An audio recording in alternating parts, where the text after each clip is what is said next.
Hello student, আমার channel study লাইফে তোমাদের সকলকে জানাই স্বাগত।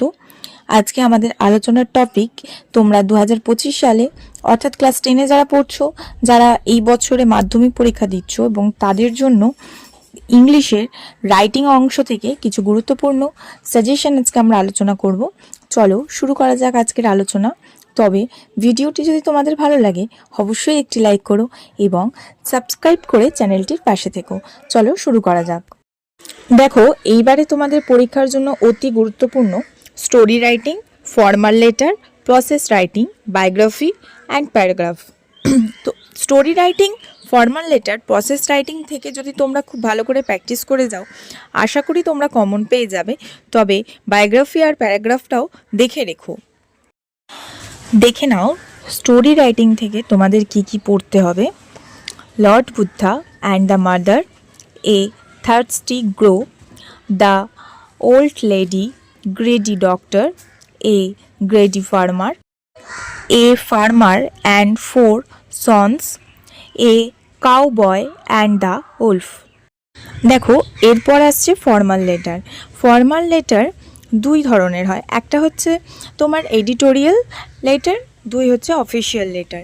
এডিটোরিয়াল হচ্ছে তোমাদের আশেপাশের মানে সামাজিক ভিত্তিক ইস্যু, যেরকম ধরো পলিউশন, অ্যাক্সিডেন্ট, হ্যাঁ, এইগুলো হচ্ছে আমাদের এডিটোরিয়াল।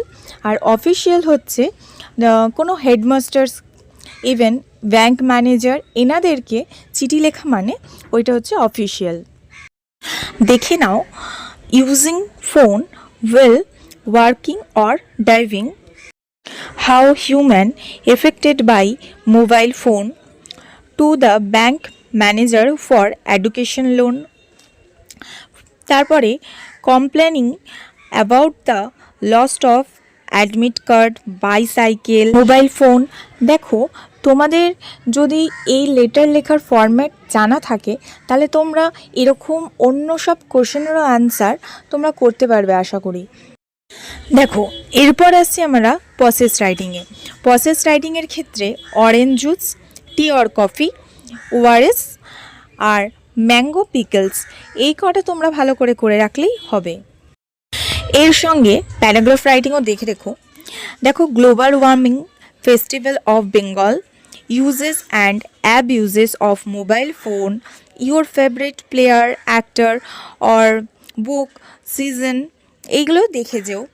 তার সঙ্গে a journey by train and historical place, এই কটা তোমরা যদি ভালো করে দেখে যাও আশা করি তাহলে কমন পেয়ে যাবে।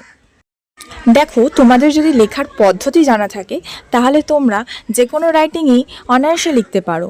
তো তোমরা যদি এরকম সহজ পদ্ধতিতে প্যারাগ্রাফ, রাইটিং, লেটার লিখতে চাও তাহলে তোমরা আমাকে কমেন্ট করে জানাতে পারো। আমি সেই বিষয়ের ওপরে তোমাদের একটা টপিক ভিডিও নিয়ে আসতে পারি।